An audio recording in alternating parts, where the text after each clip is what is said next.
He didn't even look at the law. You see, let me tell you, the thing is not as he thinks it. We human beings, human factors are not cogs in the machine. You just press it, as this light in, as your light off, you just switch on the light, the thing comes up, you switch it off. That's the way Emefiele is behaving. He doesn't even understand the rudiments of... See, monetary policy is an accommodating measure. It's not an autonomous measure.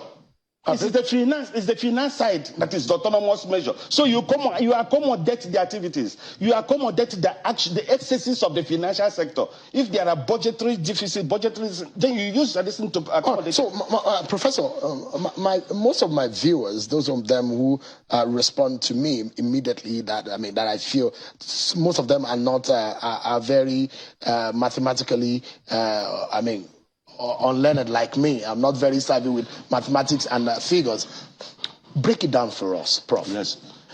This policy, how does it affect my friend who is a vulcanizer at that junction, or my very good mechanic? How does it affect his job? Or the trader in Onitsha market or Aba market, how does it affect them? They cannot withdraw more than 20,000 naira per day. How does it affect him? Now, suppose you're a woman in the village. You rear goats, traditional goats. You want to sell to get money for your family.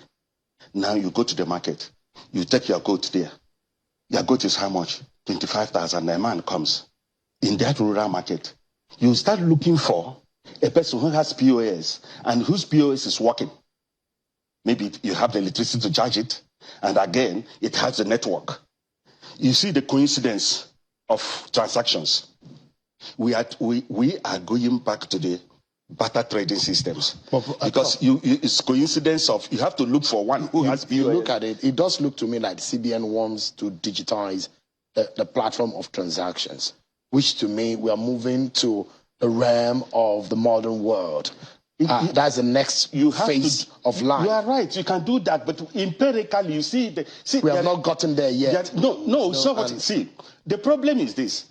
You must have, that is what we call high-powered money. That is the base money that supports other activities, whether you want to create credit or create money. You know, most of the activities will be based on what we call fiduciaries, trusts. You understand? Now, this digital money, is it not basically on fiduciary? What happened to the Keto? These electronic currencies, cryptocurrencies, what happened recently to it? Do you know what happened to it? There was a crash. Thank you.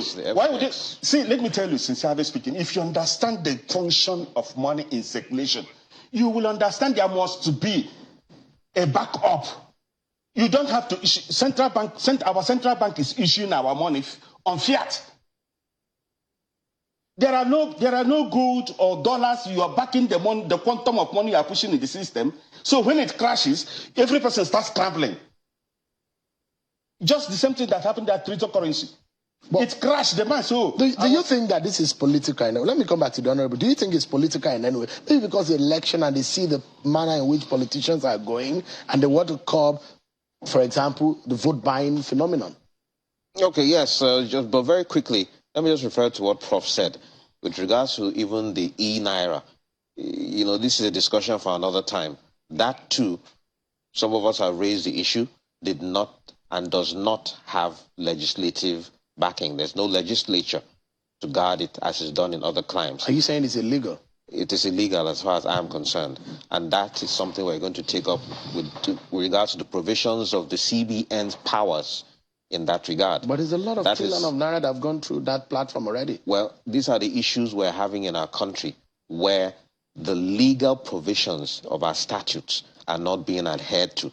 And that is why we in the National Assembly need to start to rise up to our oversight responsibilities. And that's what some of us are trying to do, to encourage Mr. Speaker, as he has always done, to espouse the importance of the legislature in the affairs of this country, because the executive has been riding roughshod over the National Assembly, which is what, in the crafters of our Constitution, they put the National Assembly first before the executive, because we are the true representatives of the people. We are the watchdogs And that has not been observed right. by the executive. Honorable, just give me a moment. Okay, yes. Just give me a moment. Prof, give me a moment. We need to take this break and do some commercials. And when we come back, we'll wrap up on this conversation. Because as far as I'm concerned, the reason why I'm sitting in this chair today and my passion about this program is the average Nigerian, how this concerns them.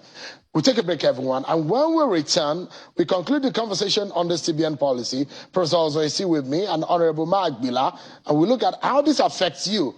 The CBN policy, should it go ahead or should it be suspended? We'll hear from Mr. Emefiele also. We'll be right back, everyone.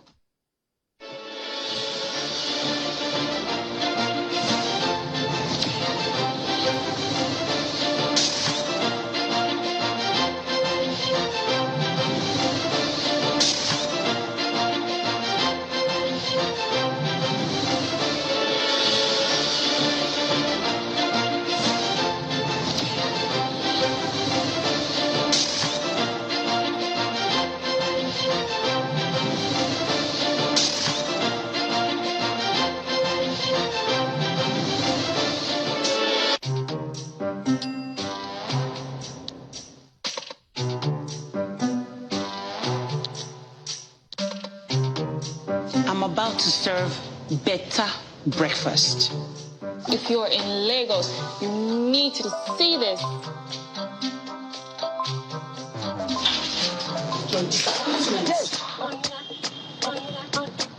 I'm not just streaming content, I'm just escaping traffic.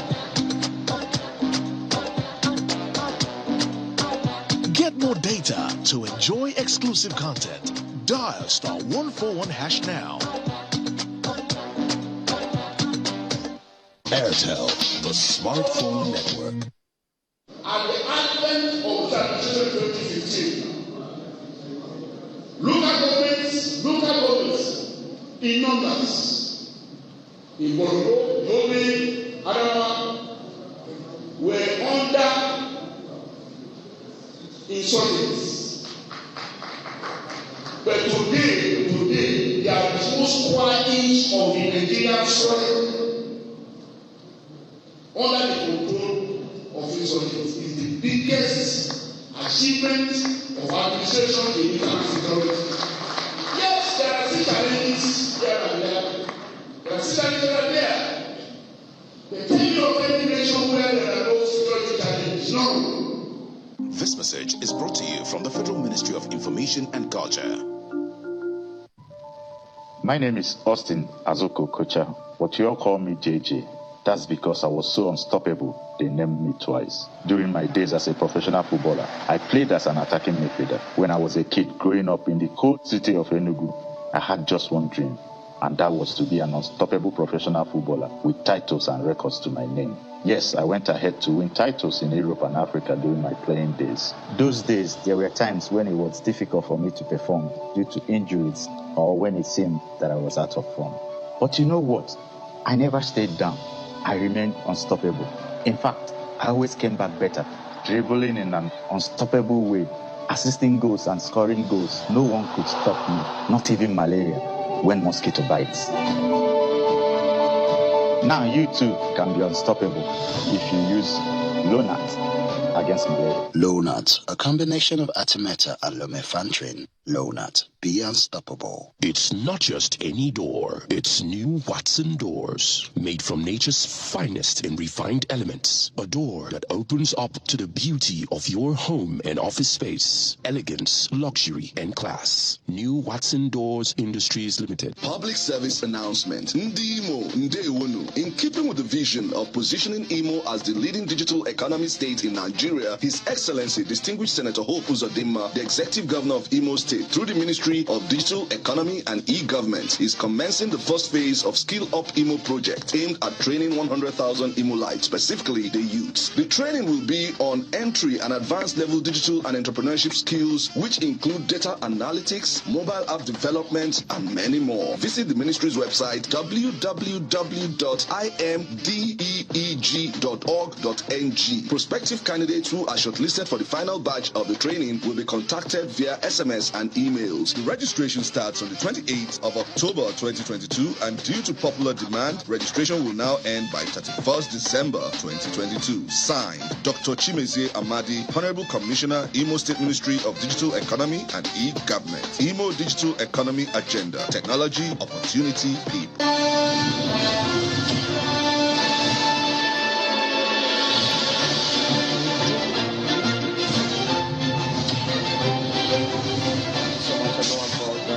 Program today. Let's continue our conversation and we'll wrap up quickly on this issue of the policy, the withdrawal limit policy of the CBN. It's a new policy and it's got everyone talking. The Senate, the House of Representatives have moved on that one and they have ordered him, the CBN, to suspend that policy. And we are also asking the Central Bank of Nigeria, beyond the statement that has been given out, can you come forward and explain this to the Nigerian people? This is a request, and this is an opportunity for you, an invitation for you to be able to speak to the Nigerian people and explain what these policies are. Let's wrap up quickly. Honorable, you were going to say whether this has some political angle to it. Okay, yes, thank you very much. There are allegations in that regard that this policy is intended to try to curb vote buying, to try to curb the amount of money in circulation. But like the Prof was saying earlier, we don't expect the CBN to do the work of the EFCC. We do not expect him to be carrying monetary policy to try to control and curb issues that we have institutions to deal with. We think that he is going beyond, above and beyond his mandate. That is what some of us personally think. So whether or not there are, because we have not heard from the CBN governor. This is a draconian way in which it was implemented that we're complaining about. He didn't brief anybody. He just came and just put that. He doesn't have to brief you anyways, well, but it will be good to consult. No, in statutorily, it says in the law. Before he makes any policy? Yes, it's supposed to. That's why I read the law. It says about even the plans they have. You're supposed to do it semi-annually to brief the National Assembly. That's what the law, the CBN Act. So where do we go from here? Well, we have move the motion that they should suspend the implementation of this because we do not believe it's in the best interest of the people, and we want him to appear before us to explain to us why he has been going about the business of the CBN in this manner. Prof, quickly, if you can summarize and let's wrap up. What will your final word be and the final thought be tonight about this policy? Where do we go from here? What we should do, what the central bank should do, is to please know if he can do it now. Stop what you are doing. Find out what is the critical base money required to support the economic activities in the economy. What are the basic? There's a critical amount, just like you need about a doctor may tell you need about 4 to 5 pints of blood for your body to function activity. In the same way, the high-powered money, you need a critical minimum base you support to support economic activity. The inflow within the system. Of course. Yeah. Now, and if it's not there, there's the problem. No, it's not. He didn't do that. There's no empirical study Emefiele has done to give us, okay, look at what the CPI is. Look at the transaction activities. So from that January, if this policy goes ahead, there will be a problem. If he has conducted the National Assembly, maybe these things would have been done. As he was rightly pointed out, they would have asked this question. So there's a failure of consultation? He didn't. You know, see, he thinks that he has the power. No, you don't have powers of expenditure. You have, we have budgetary system here in the system. You comply. Whatever, if you go through the budgetary system, otherwise you spend money the way you like, print and spend the way you like. Is it what you are calling the system to be? And now you don't know even what is causing inflation. The problem, he said, he blames, we are going to curb inflation. Excuse me, your activity is not going to cause inflation because majority of them in that place are looking at inflationary factor from the demand side. Therefore, the quantum of money in circulation must be curbed. But we know that inflation could be caused both cost push and demand pull inflation.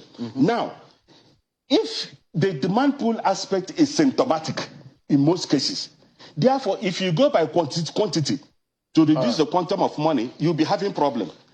mostly when the problem is coming from the cost side. So invariably, the man needs to rethink this. He needs to study the structure of the consumption. We've sent out an invitation tonight for the CBN to be able to give Nigerians an explanation, because in the real sense of it, all of these institutions are to serve the Nigerian people. I must sincerely thank you, gentlemen. Prof, it's good to see you. Thank you so much for coming. Pleasure. Sharing your thought. Honorable, I appreciate your time. Thank you very much, Sean. Appreciate it.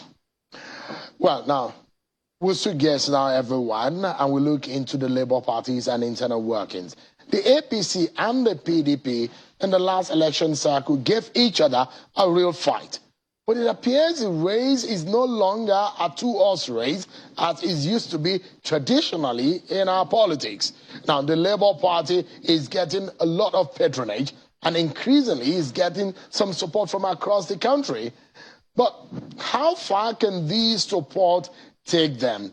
One major issue which bedevils most of the big parties that we have seen in the past years is also rearing its head in the Labour Party. Tonight, we shall be speaking with the National Secretary of the Labour Party, Mr. Umar Ibrahim. He joins us live on our program. Thank you so much tonight for coming. Thank you, Sean, for having me. How's the Labour Party? Very good. Yeah. How's your structure?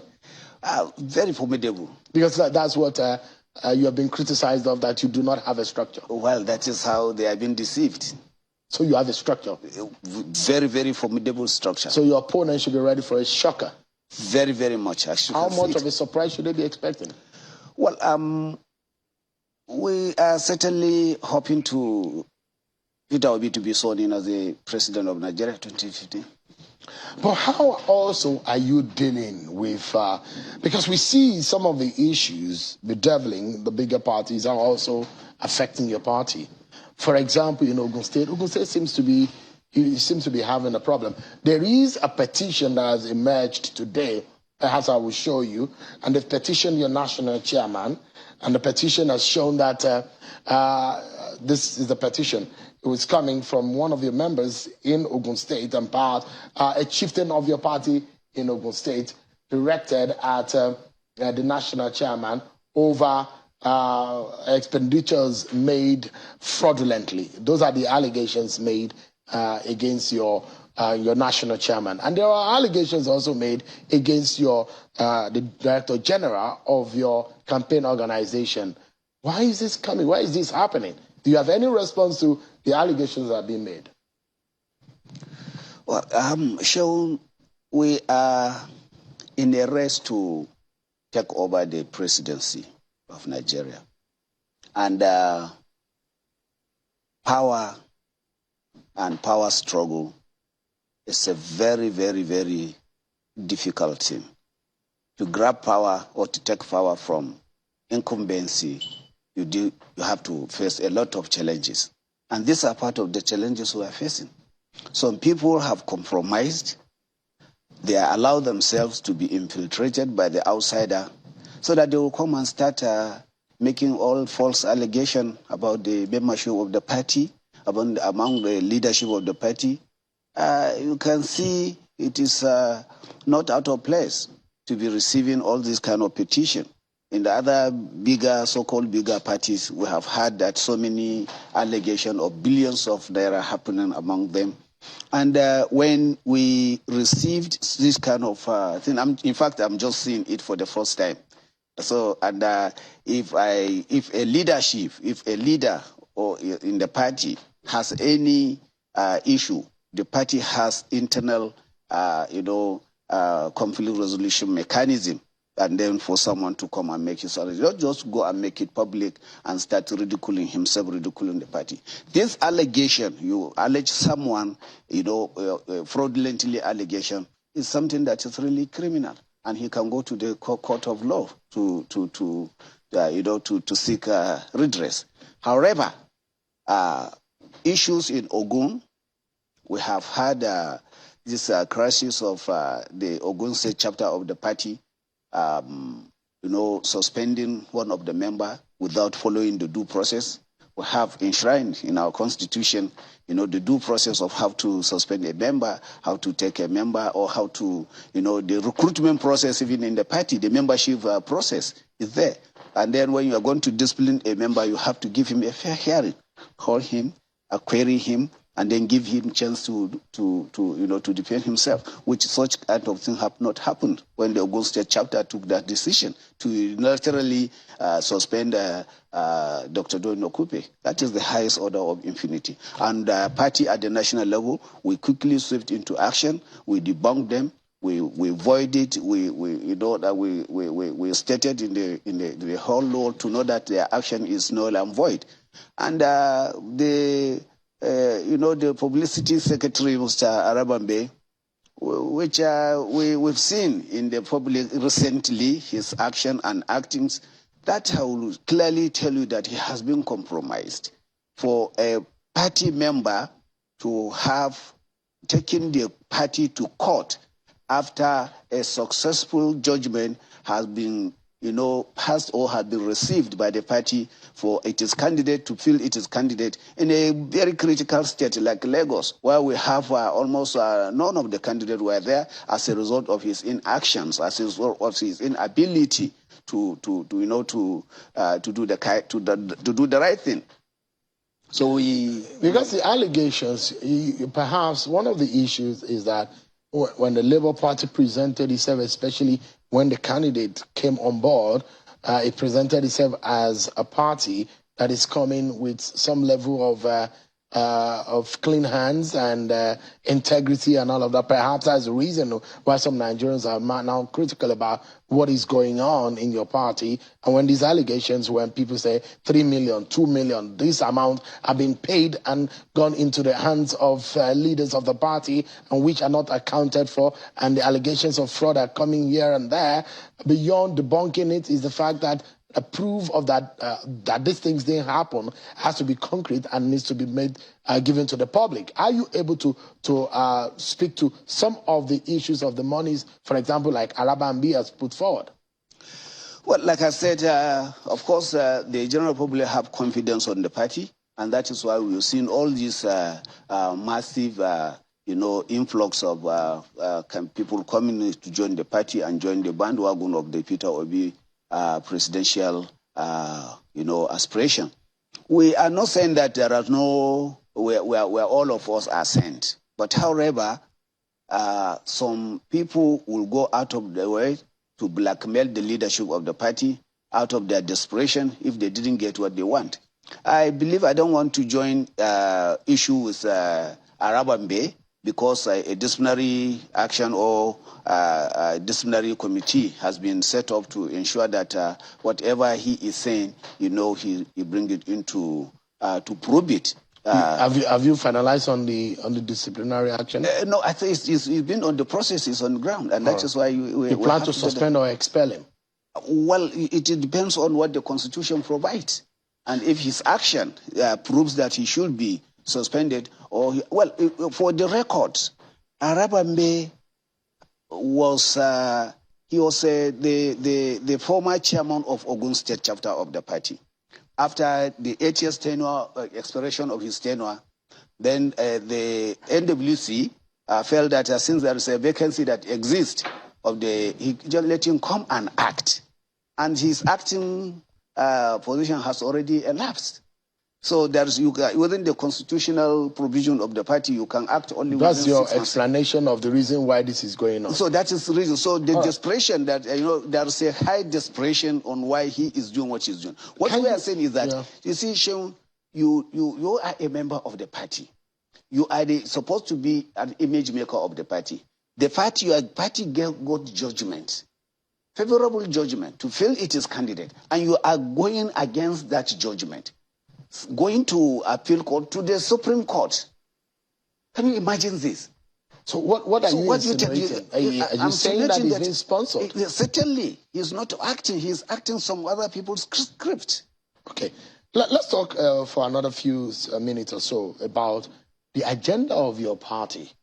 Can Nigerians trust the Labour Party to handle the complexity not only of governance in Nigeria, and it's also the complexity of the people of Nigeria, the peoples of Nigeria, if I may put it that way.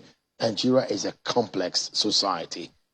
which the unity of this country is also very crucial for anyone who wants to lead going forward. How does your party hope to achieve that? Well, you see, governance is not a one-man show.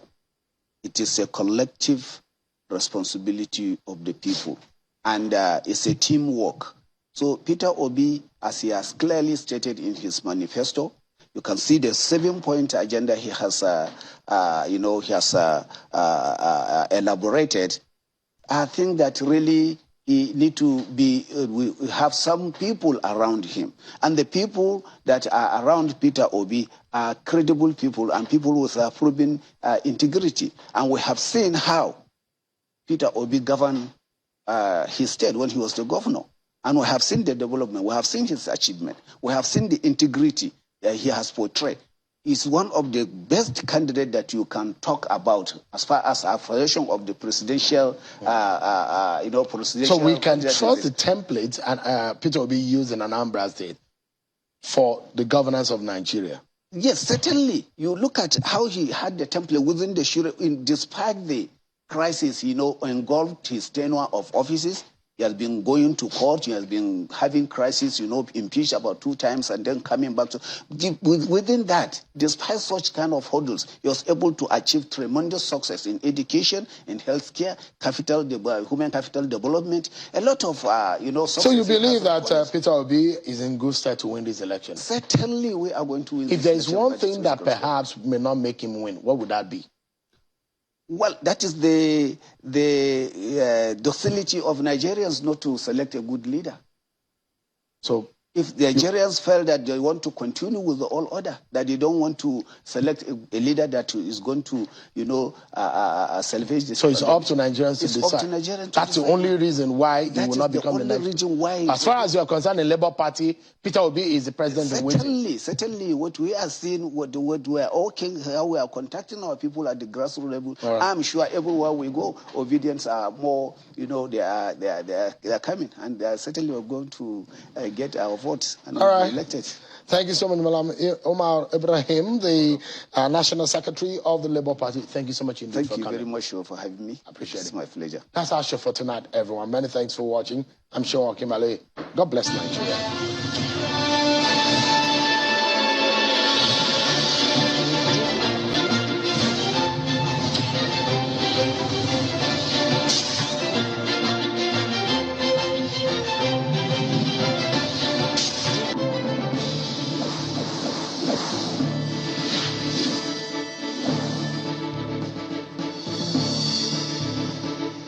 In the game of life, one important thing can increase your chance of success. Confidence. Confidence is the game changer. Confidence? Where do I find that, Jose? First rule, you need a goal. I don't play soccer. Not that kind of goal. What do you want from life? Happiness. Success. Checkmate. Less worries. Next, you need a strategy. I got you. It's like a game plan. Exactly. Put in the work and stick to it. Nothing pays better. Trust me. No. Then you need to be patient. How patient? More patient, success cannot be hurried. And most important of all, you need the right team behind you. Do all these things and you will have the financial confidence to achieve anything. Anything? And everything, my friend.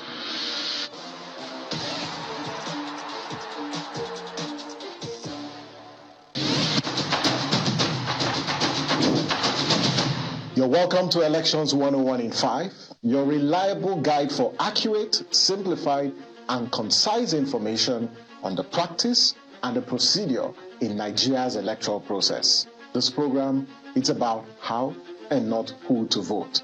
It's brought to you by YAGA Africa and supported by the UNDP. My name is Samson Itodo, and let's get started with the question of the day. What will INEC do if a BVAS fails to function on election day is our focus for today. This is a tricky one, but you will agree with me. But we hit the streets to get some answers. Listen to the responses. It's better we do it manually since you have your PVC. I think they should ensure that everything is working perfectly. They should have like a body that will like regulate those stuff. Find people that will be sincere to count that vote. The best thing what you can do now is to just try to put things in order so that when that time reaches, someone can vote. I think the best thing for them to do to begin to make preparation, like having a plan B. Interesting responses from the streets. Now, let's attempt a recap of voting processes by painting a picture of the likely scenarios on election day. You get to the polling unit on election day. You join an orderly queue as expected. When it's your turn to accredit and vote, the electoral officials who will request that you present your PVC. That presiding officer will request you to place the appropriate finger on the BVAS. And the BVAS is the device to be used for accreditation on election day. And the use of the BVAS is backed by the 2022 Electoral Act. Bear in mind that the BVAS is a bimodal device because it works as a two-factor authentication. In other words, it verifies your thumbprint. And even if that fails, like we have seen in the past, it would then verify your facial identity. So if the fingerprint fails, the presiding officer would try to authenticate you using your facial identity. There is a possibility that the device may fail to verify both thumbprint and facial recognition, not just of one voter, but almost everyone in the polling unit. Assuming the BVAS fails to function at your polling unit, do not worry, there is a provision for such occurrences in the 2022 Electoral Act and INEC guidelines. And this is how the situation will be managed. So first, where the BVAS deployed to your polling unit malfunctions continuously, accreditation and voting will be suspended until a new BVAS is provided by INEC. Secondly, where a BVAS is replaced in the middle of an election, the data of accredited voters in the faulty BVAS shall be merged with the data in the replacement BVAS to calculate the number of accredited voters. The third is where the new or replacement BVAS is not available by 2:30 p.m. on election day, the election for that polling unit will be cancelled and the accreditation and voting shall continue the following day. So here's a twist. If the result in the polling unit or units where a BVAS malfunctions and a replacement was not provided by 2:30 p.m., now, if the results from those polling units will not substantially affect the final result of the whole election, INEC will go ahead and declare a winner without conducting elections in those polling units. So these are the 4 ways INEC can address situations where BVAS malfunctions in a polling unit. That is Elections 101 in 5. You now know what INEC will do if a BVAS fails to function on election day. That is one important piece of information you can use to protect your right to vote. Don't forget, PVC collection starts 12th December and it will end on Sunday, 22nd January 2023. Visit INEC local government offices between 9 a.m. and 3 p.m. daily, including Saturdays and Sundays if you've not collected your PVCs, to collect your PVCs. We would love to hear from you. We would love to have you watch previous episodes of the show. So use the social media platforms as well as the channels displayed on your screen to catch previous episodes of the show. Thank you for watching. I am Samson Itodo. Remember, your vote can make a difference. Use it wisely. See you tomorrow as we simplify another aspect of our electoral process.